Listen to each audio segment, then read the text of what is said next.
Hi friends, আজকে তোমাদের সাথে একটা রেসিপি শেয়ার করবো ভাবলাম। তো সকালবেলা আমি কাজবাজ করে তো মনে পড়লো সন্ধ্যাবেলা কী টিফিন খাওয়া যায়। তো হঠাৎ করে মনে পড়লো একটু মটর ভিজিয়ে রাখি। তো মটর ভিজিয়ে রেখে সকালবেলা তো মটরটা ভিজিয়ে রেখেছিলাম, সন্ধ্যাবেলা গিয়ে দেখি একদম একদম টোপা টোপা হয়ে গেছে মটরগুলো, দেখো।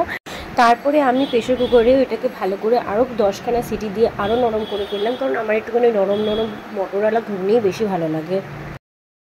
প্রেসার কুকারে সিদ্ধ করার সময় আমি নুন আর হলুদ দিয়ে ওটাকে সিদ্ধ করে নিয়েছিলাম। ভালো করে সিদ্ধ হয়ে যাওয়ার পর ওটাকে সাইড করে রেখে দিয়েছিলাম। তারপর আমি এখানে একটা মশলা বানিয়ে নিয়েছিলাম। তো মশলাটা বানানোর সময় আমি ওর মধ্যে দিয়েছিলাম আদা বাটা, রসুন বাটা, লঙ্কা গুঁড়ো, হলুদ গুঁড়ো, জিরে গুঁড়ো, ধনে গুঁড়ো, আর ছিল একটু নুন, সামান্য চিনি, আর কিচ্ছু দিইনি। শুধুমাত্র এই কটা জিনিস দিয়েই হয়ে গেছিলো আমার রেসিপিটা আজকে। তারপর কড়াইতে তেল গরম করে পেঁয়াজ আর একটুখানি সামান্য আলু দিয়েছিলাম, কেন সব কিছুতে একটুখানি আলু না দিলে ভালো লাগে না, একটু মাখো মাখো ব্যাপারটা হয় না। তো ওর মধ্যে একটুখানি আলুও দিয়েছিলাম।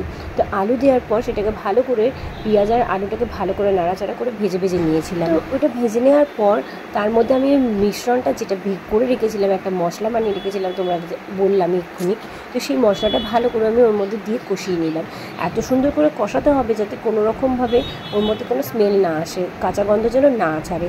আর যতক্ষণ না লাস্টে তেল বেড়াচ্ছে ততক্ষণ কিন্তু কোনো রকমভাবে কষানো বন্ধ করা যাবে না। ভালো করে কষিয়ে একটুখানি জল দিয়ে ভালো করে নেড়ে চেড়ে ওটাকে কষিয়ে নিয়ে তারপর তার মধ্যে আরেকটু জল দিয়ে দিতে হবে।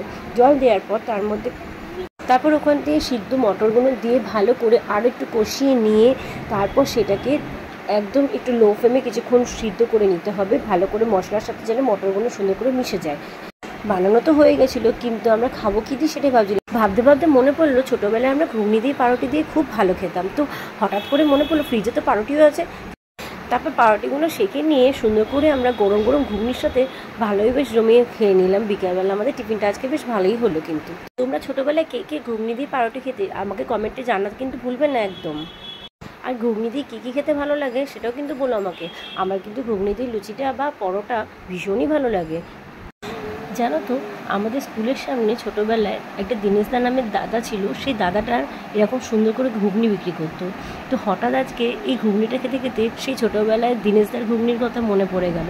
কী যে মিস করি সেই দিনগুলোর কথা। স্কুল লাইফের জীবনের যে দিনগুলো ছিল সেগুলো হয়তো সবার কাছেই খুব স্পেশাল। আমারও খুব স্পেশাল ছিল। তোমাদের কার কার স্পেশাল ছিল সেটাও কিন্তু আমাকে জানাতে ভুলো না কিন্তু। আর ভালো লাগলে অবশ্যই চ্যানেলটাকে সাবস্ক্রাইব করতেও কিন্তু ভুলো না। পাশে থাকা বেল আইকনটিও প্রেস করে দিও নোটিফিকেশন পাওয়ার জন্য। এই ভিডিওটা তাহলে আমি এখানেই শেষ করলাম। দেখা হচ্ছে পরবর্তী ভিডিওতে।